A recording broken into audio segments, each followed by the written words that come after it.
and we should be streaming. Hello, world. Hello out there in television land.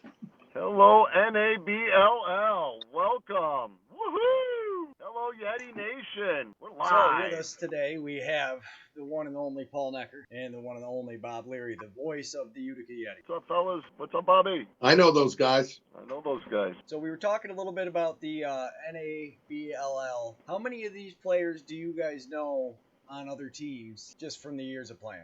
That are in the Nationals, Beach? That are in the Nationals, yes. None. That I know of off the top of my head, myself personally, as far as, these guys are coming from, you got Seattle. Maybe we've bumped into some guys or we've had some conversations at camps or clinics or Placid or at tournaments, but to say that I know many people, let me say I do know some, and that would be down on the Collar Kings, and I apologize to the Collar Kings. I didn't forget about you. I just wasn't thinking. And the Collar Kings, we know players. I know players on that team. That's about the only team I know guys off the top of my head. Well, you know some guys off of that team, and I thought you said, is it Kyle Baker from the Northman? Oh, yeah, thank you very much. Yeah. As far as you're going to refresh me on some of the names, and there's so many names and faces in regards to what I've done. I'm sure Bobby he's got a great memory of that right there. As far as that's what makes the whole thing special is throwing some Robert T. Leary stuff into this. I love it. Well, that's what I know. Bob knows more than me. Yeah, I don't know about that, but I imagine I know players. I need to see rosters or I need to see the guys and, be like, I know that dude. You know what I mean? So exactly. I'm sure. I mean, we know people on Collar City for sure. Right. And of course, if there's any Herkimer alumni, we know those guys. And I don't know. I'm excited to see the rosters and see the people from the different areas. I bet we know some for sure. I'd be more surprised if you didn't. Now, I see you're sitting there. You got a Herkimer coffee cup. We got a Herkimer banner in the background. Yukon Cornelius, I believe. Yeah, that is Yukon Cornelius. Could you tell us a little bit about yourself, why you're sitting there with all that Herc gear? I'm in admissions at Herkimer here, so it's what I do when I'm not doing the lacrosse stuff, and I have a couple of baubles here at the admissions office, and the rest is up in the lacrosse office, and if I had this more properly planned out, I'd be up in the lacrosse office and have all kinds of stuff behind me that was supposed to be displayed so I could impress people. I only have a couple of things I can show today, though. I have a couple, though. I'm looking at a couple things. I want to definitely show one. Let me see here. Let's see what we got here. Oh yeah, look at this one. That's a good one. And then I'm going to bring this one. Okay. So here we have a picture of the Back in Black team from back in the day. Matty Chappell's in that one, and I'm in that one back when I could go without a shirt. And Babs is in that, and Andy Farrell, and some guys who are. Yeah, is Murph in there? I thought Murph was in there. Isn't he in there? Okay, you're too close to the camera. Back it up a little bit. I'm sorry, I don't see it. There we go. I don't see it. Okay, maybe he's not in that one. Yeah, but it's a nice team. So and then of course next. This is where I get all my knowledge. Yes, my friend. Free lacrosse. Is that the Mike Bartlett issue? On the live stream, you only see what is your right side of the camera as you're looking at it, because I got to crop a little bit of you off. I didn't want anyone to see that anyways. I call it plausible deniability. So. That's a sweet shirt you got on there, Robert T. Thank you for representing. It is a Herkimer General shirt. Yes. Now, is this your first year coaching up there? Second. Started my second year. How did last year go? We were 5-4. We finished 9th in the country, and then we became 5-5 in the playoffs at Onondaga. But it was a great year. I mean, we only had 14 guys, and we've got like 22 right now. So got a healthier roster, and the guys look great. Great energy. It's exciting. That's awesome. Now, how did the year go? Didn't you guys lose a bunch at the first half of the year, and then you kind of figured it out and started moving forward? Well, I mean, we only had 3 guys when I got here, so we really had to develop the roster, and we had to get the alumni back involved, and that was successful. And we brought in 10, 11 guys, and second half of the year we had enough to play. I wasn't even sure we would play a schedule, and then thankfully we won a couple games, and next thing you know, we were ranked pretty much the rest of the season. By the end, we were pretty good, even though we really didn't have any subs. And, we played with 11.8 players. My average was 11.8 players out of 14 because of, you get a concussion, you lose a kid, that kind of thing. But my staff did a great job, and we didn't have any soft tissue injuries to speak of. So, it was a very rewarding year, honestly. That's awesome to get to watch everybody grow. Now, how I know you is you coached against me when I was in college, but more importantly, how I've gotten to know you is as the voice of the Yetis. How many of these guys have you watched play from younger kids up through? I was Brandon Davis's first coach, no question about that. And, I watched Nick Suits grow up playing.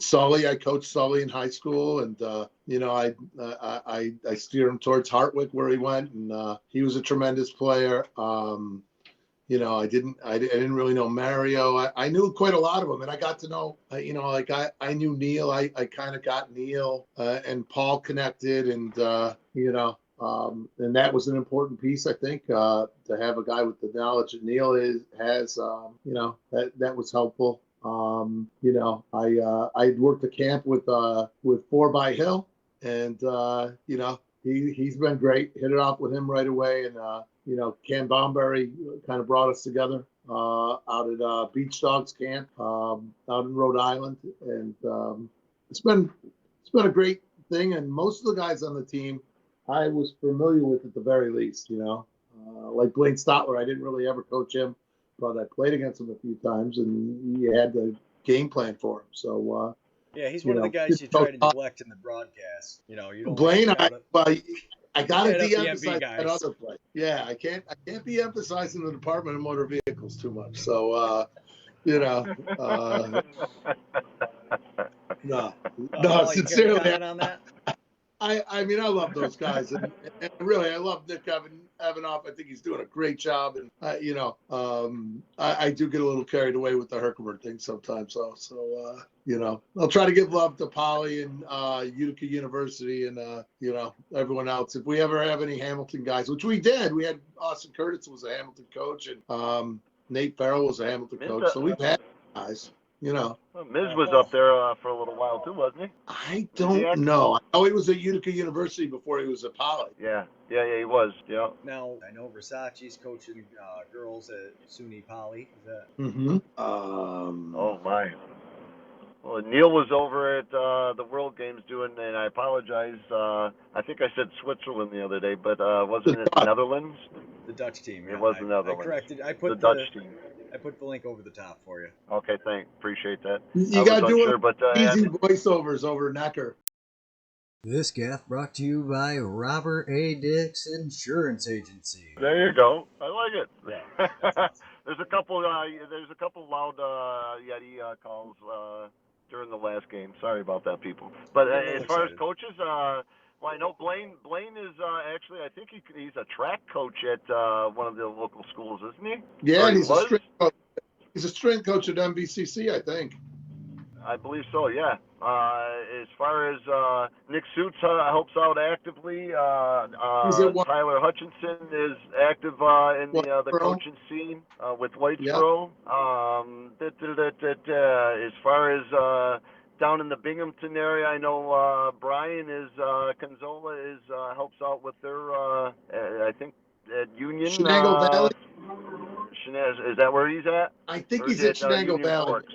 Or not Union Forks. He's not at Shenango Forks. He's not at Shenango Forks. He could be at Union Endicott, though. I don't know. Either way, we got a lot. As far as the spreading of the love in regards to the game is throughout. Absolutely. That's awesome. Now, what are we expecting taking the Yeti to the Nationals?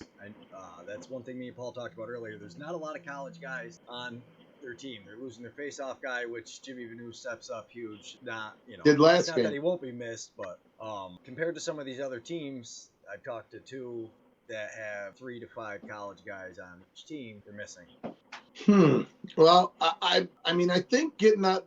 I'm not going to say the hardest part is getting out of the Northeast, but getting out of the Northeast is not easy, and so they've already accomplished quite a bit. And taking the Eels, and Oswego was red hot at the end. That part was not easy, and the Collar City team is certainly very good. That scrimmage was tightly contested, and I was out in the Midwest, so I'm a little bit familiar with the Wheat Kings and what they have. And is there a Chicago team in? Bandits in? I don't think so. I think it was the No. Wheat Kings, and we've got Yeah. Seattle, we've got you guys, you've got the Northmen. Northmen are always good, always good.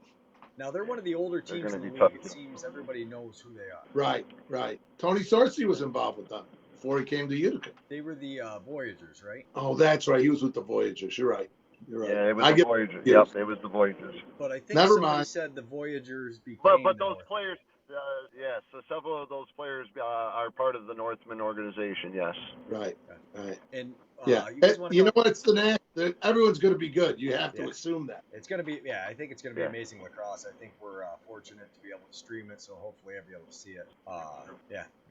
Can't wait. You guys want to talk a little bit about Laxnai? Explain that to us? 'Cause I have no idea what Laxnai is. Everybody seems to know. Bobby, I'm going to let you start. And you have a better, yeah, sure. I'll take the much lead. better. Laxnai started, maybe 2015 or so. Connor from Lacrosse All Stars started that tournament at the Onondaga Res, and it was instantly a big hit in the box community because not a lot of people had been invited to the Onondaga Res from outside of the local Can-Am community. So people jumped at the chance to be in it. It was much bigger right away than they anticipated. And of course, Connor has Lacrosse All Stars and did a great job promoting it worldwide. He had the right connections, and now they have Scott, who's involved with Team Israel, who's already hosted a World Games in Tel Aviv, involved, and of course Rob Esch running it from the Utica standpoint, from the Adirondack Bank Center. So I mean, the Nexus Center, it's so large. I like to liken it to back in the day when the Grateful Dead would come to town before everyone knew who they were. And all of a sudden there'd be all these hippies. And then by the time people knew what was going on, the hippies were gone. I really think that's how this thing is. There's going to be players from Poland and all the Slavic states and lots of Europeans. Israel, of course, has a team. We'll have Team USA in town. They're expanding divisions. There may be, there may be some things going on. I really don't want to overstep my bounds and talk about things that I'm not sure are going to happen. But it's going to be one of its kind. It's going to bring all kinds of life to Utica, and there may be some bigger stuff following this in the next few years. It's an exciting time to be involved in box lacrosse in the upstate area, and particularly in the Utica area. It's there's a lot coming. This is just scratching the surface, and this is just going to get bigger.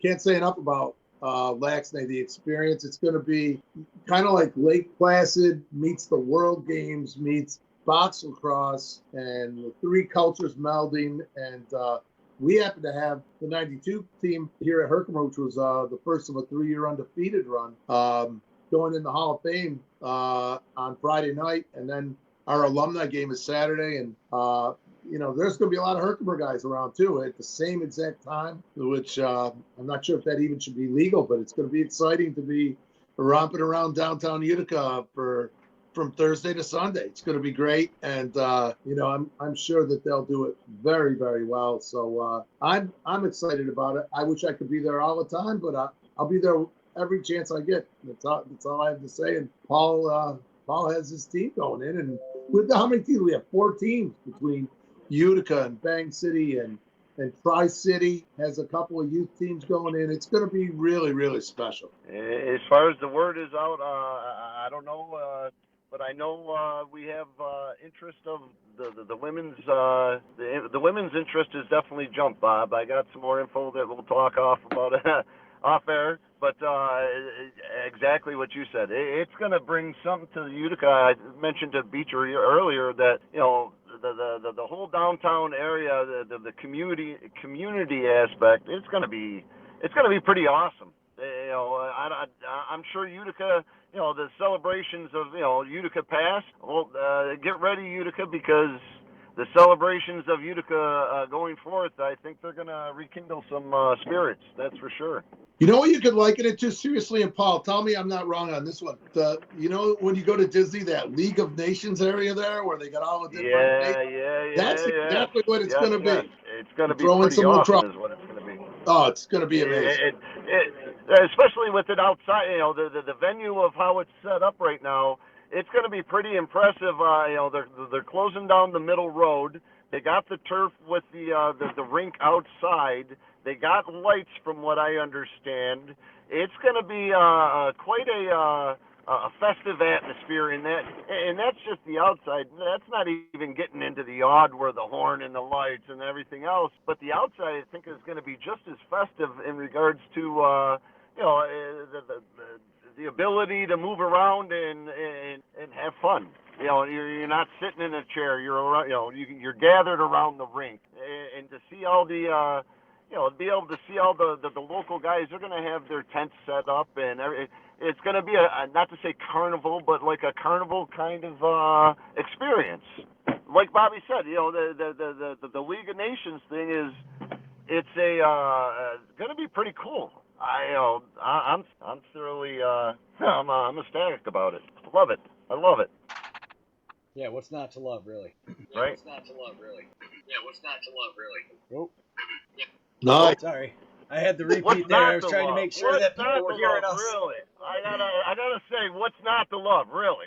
Yeah, what's not to love, really? That's perfect, because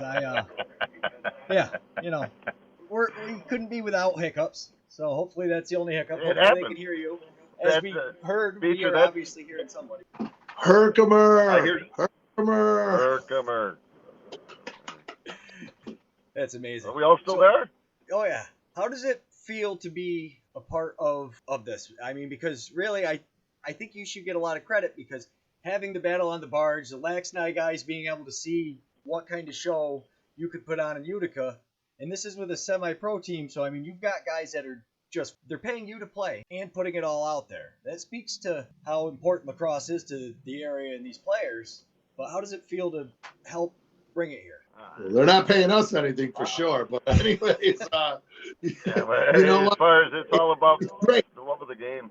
It's a lifetime of work for Paul and I both, really, and we do it, out of the kindness of our heart, the passion for the sport. It's the creator's game. It's a medicine game, and it's not lost on us by any means. And to be able to spread it even further, and get more awareness in the Mohawk Valley, just nothing but good comes from something like this. Yeah, that's awesome. Absolutely. Bobby, I was talking to Beecher a little earlier in regards to just the history of where the Tri-City fields are, and just the opportunity of getting the history out to where we live. The grounds that we run on and everything is what's I find so compelling, not just because of the game, but the history. Especially where we live. And you being the teacher and the historian that you are, you're the one that lit the candle on that. I'm happy to be along with the for the voyage. But do me a favor, Bob.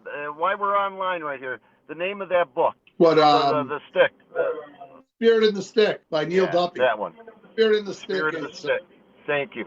That's something that we use for our culture, among other things. But you can feel the ghosts. I mean, just threw it up in the chat, Spirit of the before Stick. before there were colonists in this area, there was definitely lacrosse being played for hunting rights and stuff like that. And I used to ride. I still do. I ride Route 28 between Herkimer and Oneonta, and sometimes that road, any of these older routes, they'll make turns. Like, why is there a turn there? Well, because before there was pavement there, when that was a running path between a couple of villages, there might have been a tree right there where that turn is. And I mean, you can feel that people who get this game I always think can feel that kind of thing. You know, I really do. I think the people who would really get dialed in, you know, you get aware of that kind of stuff, and it's special. Absolutely. Absolutely. Yeah, it really is. And I mean, thank you guys for what you've done. But 40 years to Tri-City Lacrosse. Give me a little breakdown of that. What is 40 years of Tri-City Lacrosse mean? In 40 years we've been.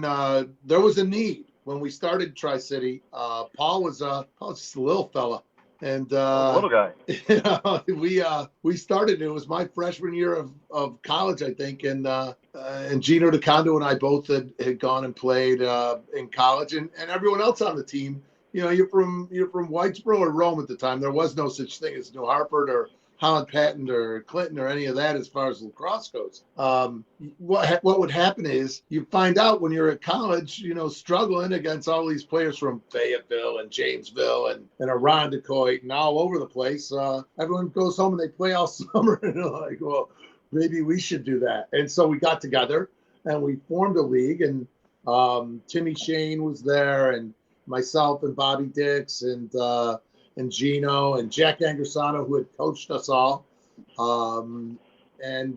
We divvied it up. And I tell you what, at one point in time, we were having a huge argument about what we were going to do with the teams. Like, a lot of people wanted to go Rome guys on one team and Whitesboro guys on the other. And I'm happy to say I won that argument. I said we should draft it NFL style, because otherwise we're going to have just two rival teams who never liked each other, and we're going to continue to not like each other, and there will only be the two teams, and then it'll be over in a couple of weeks. And you know, I think I turned out to be right on that one, because when you get to know the Paul Neckers and the Darkangelos and all, you know, the Darkangelos and Colburns, who are natural enemies when we were growing up in high school, start to get the commonality that the sport gives you, and then we become, I mean, actually the whole rest of the world's saying, what are these Utica guys doing? So, I mean, we're kind of all in it together anyways, and we became more all in it. And as New Hartford came, it's like any stew. The more ingredients you add, the better the stew is, and the more rich the experience is for the guys. And you know, you watch how close the guys on the Yeti are. That just takes it another step, adding the Binghamton guys, and you got the guys coming in from Onondaga and stuff. It's you know, I mean, what a great sport. We're lucky to be involved. You know, all of us. Amen. Yeah. Amen. Kind of crazy how it all came together. I believe you remembered the MB team I played for, the long sticks playing offense, blew your mind. I didn't notice that at the time, because I obviously would have said that's illegal. But you had a mastermind. No. I don't remember who the guy was. It's kind of like a mad scientist. He had a play called after a bird call or something. It was a very creative time for Mohawk Valley there.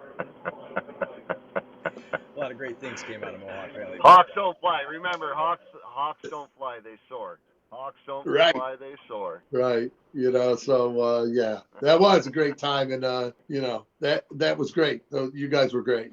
A lot of fun.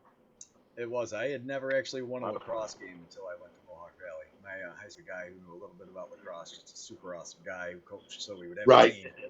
Then I got out to Utica, near the heart of lacrosse, and I was like, oh, I don't know when. Very humbling. Hey, Beecher, guess what? Bobby was at your very first game that you won. Yes, he was. Yes, he was. He was a spectator at the MVCC against Jefferson. Jefferson. Yeah. He was at that as a spectator. How about that, huh? Drove up. Yep. Yeah. Only because the Fairground Inn has great sandwiches. That's true. Out of that team, though, you have Dave Sikosi, who has now been playing for you for 20 years. What a great guy, great player, great mentor. Yeah, awesome guy. He's a traveler. He comes in just north of Albany, like yourself, and he's here practice in, practice out, game in, game out. You know, as far as he's been a part of Tri-City since he came down from Lowellville. He played in the USCLA with us, and the Tri-City USCLA team when he was not readily available for the MVCC team. So it was, to say pretty cool to still have a kid that I coached back in 20 plus years ago still playing on my team. That's pretty cool, pretty darn cool. You know what? It's one of the things we're trying to do with Tri-City is make it womb to tomb, so that if you're going to be in this community, you're going to be able to jump in as a wee little kid and go all the way through to we do have the Mall Walkers team right now, which is a very elite group of more elder statesmen playing at a frenetic pace out in the box over at Westbrook. It's a pace that, you know what? Some might be able to hang with us. Some. It's really a tragedy that we lost that footage we had of it because one of your Mall Walkers didn't know how to press stop stream, but we had some real highlight footage. I mean, I was getting revenge for Jobson. Every time you touched the ball, I was like, "Oh, look at the speed! Look at the speed!" Jobson runs circles around me.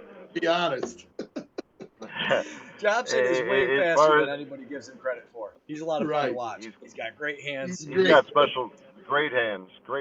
He's got an eye for the net. He can put the ball in the back. We watched him grow up too, so I mean, that's got to be awesome for you. He was, it is. It's great to see the not to say the evolution, but to watch the evolution in, it's evolution of lacrosse in front of our eyes compared to what it was. Right. Watching the Farrell boys, watching, all the kids, the Dick sisters and Gino's daughter, and I mean everyone's kids. It makes us old, but it also is rewarding to sit back and enjoy it. Well, I mean, to put this into perspective for you guys, because of Paul was my coach and got me super stoked for lacrosse, this kid that was in my Cub Scout troop, meaning he was under 12 years old, I got to see him grow up, got to play for Collar City Kings strictly because of what you guys are doing. This continuing to push forward, just creating a community, and it gave this kid, our young man, a chance to play before he went to college, which is something that wouldn't happen. So I mean, you guys don't really realize how far your outreach has gone. Yeah, it's humbling when you think about it. And you know what though? I mean, it's not a thing we're doing for fiscal gain or anything. We're doing it because you know what? Everyone should. It's no one's fault. Like right now, let's say it's no one's fault in Herkimer High School or Frankfurt or Secoit or Riskney that they don't have the game. You feel bad about it. You feel bad that there's none in Dowdesville, that there's none in Camden. Camden's had turf longer than a lot of our players have been alive, and it just sits idle. And Norwich down at the south, who has a box outside. I mean, we wish we could service the whole area more properly. But, I mean, there's only so many of us who are blessed enough to have enough time to squeak out to do this, and there's only so many of us who can deliver that. And you know what? I mean, you're doing a service too, Beach. I mean, this sort of thing that we're doing here, this is stuff that Coach Decker and I mean, while we destroyed that tape of the Mall Walkers very purposefully, there's no question. I definitely probably ran over your phone, but I mean, it's great. We're reaching an audience. It's unbelievable to me when we do these broadcasts, and all of a sudden there's like 167 views. You're like, are you kidding me? And then the comments being, that's what I love about it is people are watching, but you want to know what, they can interact with it, and that's what we want. That's what makes it all the more is, right. The people reaching out and saying stuff, they're giving us commentary to continue the entertainment, because that's what it is. We're putting smiles on people's faces, and that's, I think, what we're supposed to be doing. Right. Dinky Thomas is like the etiquette police for that whole deal. I've never met Dinky. I don't know. Hey, Kai, do you guys know who they are? No idea. No clue. I love those guys. They are awesome. The comment section of the games is gold. Between the broadcast and the comments, you guys have it dialed in. I can't wait. And I got to tell you, Dinky Thomas has been with us since the Golden Bears game. He's very dedicated. He's a fan. He's a fan. He wants to hear it. Hockey had Cherry. Lacrosse has got Leary.